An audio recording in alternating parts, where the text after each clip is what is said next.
हर महादेव, जय भोलेनाथ। नमस्कार दोस्तों, मैं साधना पांडे मार्गदर्शन पे आपका स्वागत करती हूँ।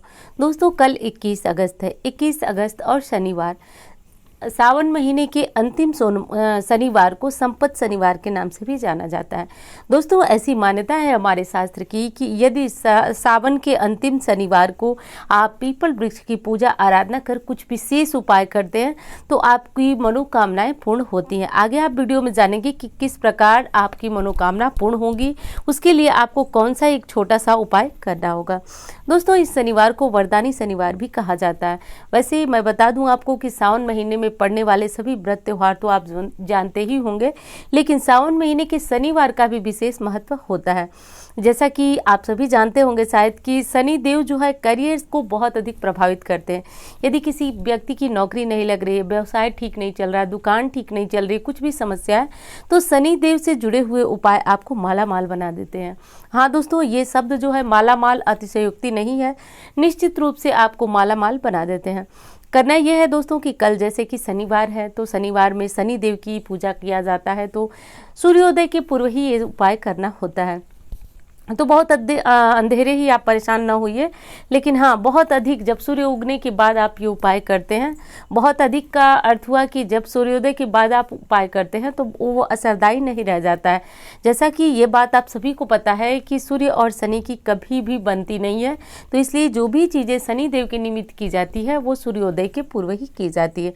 तो अब आपको जगना है और सामान्य जो पूजा पाठ विधियाँ हैं वो कर लेनी है। पीपल वृक्ष की पूजा यदि आप पहले से करती हैं तो आपको पता होगा नियम विधि की किस प्रकार की जाती है।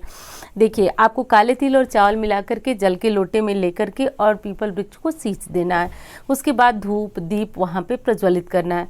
प्रज्वलित करने के बाद कपूर से आरती करने के बाद जो महत्वपूर्ण चीज़ है आपको वह शनि के वैदिक मंत्र का जप करना है। शायद मैं लिखना अभी भूल गई हूँ यहाँ पे, ओम शम शनिश्चराय नमः। तो ये चीज़ आपको जपना है, ये मंत्र आपको जपना है। मंत्र मैं नीचे कमेंट में दे दूंगी या डिस्क्रिप्शन में दे दूंगी, तो आपको ढूंढने में दिक्कत नहीं होगी। तो ये करना है आपको, और करके और जैसे दीपक जला करके 7 परिक्रमा करने के बारे में मैं आपको बताती हूँ। तो 7 परिक्रमा आप कर लें और करके चले आएँ। दूसरी चीज़ है दोस्तों कि आपको शाम को भी जाना होगा।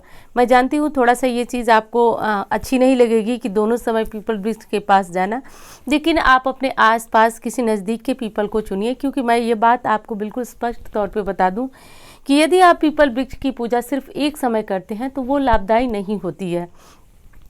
यदि आप शाम के समय दीपक जलाकर पूजन नहीं करते हैं तो पूर्णतः आपको लाभ कभी भी देखने को नहीं मिलेगा, चाहे आप कितने भी साल पीपल की पूजा कर लें। तो अब आपको करना यह है दोस्तों कि शाम को आपको जाना है और मात्र आपको एक दीपक जलाना है। दीपक प्रज्वलित करने के बाद आपको पीपल वृक्ष की थोड़ी सी मिट्टी घर ले आना है। थोड़ी सी मिट्टी घर ले आकर के और लाल कपड़े में बांधकर इसको माँ लक्ष्मी का स्वरूप समझ करके और इसको अपने घर के मंदिर में रखकर पूजन कीजिए। अब आप समझिए कि मिट्टी आप ला क्यों रहे हैं। देखिए, मिट्टी लाने से पहले आपको क्या करना है कि पहले तो पीपल वृक्ष के प्रार्थना कर उनकी अनुमति लेनी है, और अनुमति लेकर के उनसे कहना है कि आप पीपल वृक्ष की मिट्टी क्यों लेके जा रहे हैं। तो यदि आपकी कोई कामना अब तक पूर्ण नहीं हुई तो आप पीपल वृक्ष से कहें कि हे पीपल वृक्ष, मैं आपकी अमानत अपने यहाँ रख रही हूँ और आप कृपा कर मेरी मनोकामना पूर्ण कीजिए। और वो आप मिट्टी ले आकर के आप अपने घर के मंदिर में रख लें और उनका नित्य प्रति जैसे आप पूजा करते हैं, धूप दीप दिखाते हैं, वैसे ही उन मिट्टी पे आप कपड़े में बांध के जो रखें उनका पूजन करें। और जैसे ही आपकी कामना पूर्ण हो जाए, ध्यान रखें वो मिट्टी ले जा करके आपको फिर से पीपल वृक्ष की जड़ में ही रख देना है। अब ये सब करने में जो महत्वपूर्ण चीज़ है जो आपको ध्यान रखना है वो ये है कि जो मिट्टी अपने पीपल के जड़ से निकाल करके लाई है वो कभी भी आपके से इधर उधर खोनी नहीं चाहिए। इस बात का ध्यान रखें, क्योंकि आपने अमानत किसी की लाई हुई है और उसी अमानत को ला करके आप अपनी मनोकामना पूर्ण करने वाले हैं। तो उस मिट्टी को आप बहुत अधिक संभाल करके रखें और जैसे आपकी मनोकामना पूर्ण हो जाती है पुनः आप पूजन करें, पाठ करें और ले जा करके वो मिट्टी फिर से पीपल की जड़ में वहीं छोड़ दें। दोस्तों, कहा गया है कि सावन के अंतिम सोमवार को यदि ये उपाय कर लिया जाए तो दुर्लभ से दुर्लभ कामनाओं की प्राप्ति हो जाती है। तो इस उपाय को आप जरूर करें। दोस्तों कहा गया है कि शनि जो है वह संतान से संबंधी परेशानियां भी दूर करते हैं, धन संपदा भी मिलती है पीपल की पूजा से, स्वास्थ्य संबंधी मुसीबतें दूर होती हैं। यदि किसी व्यक्ति को बार बार चोट लग जाती है, बार बार उसका एक्सीडेंट होता है, तो इस तरह की समस्याओं से भी मुक्ति शनि ही दिलाती हैं। तो ये सारी चीज़ों को जो करने का एक उपाय है वह सावन के अंतिम शनिवार को शनिदेव को प्रसन्न कर लें।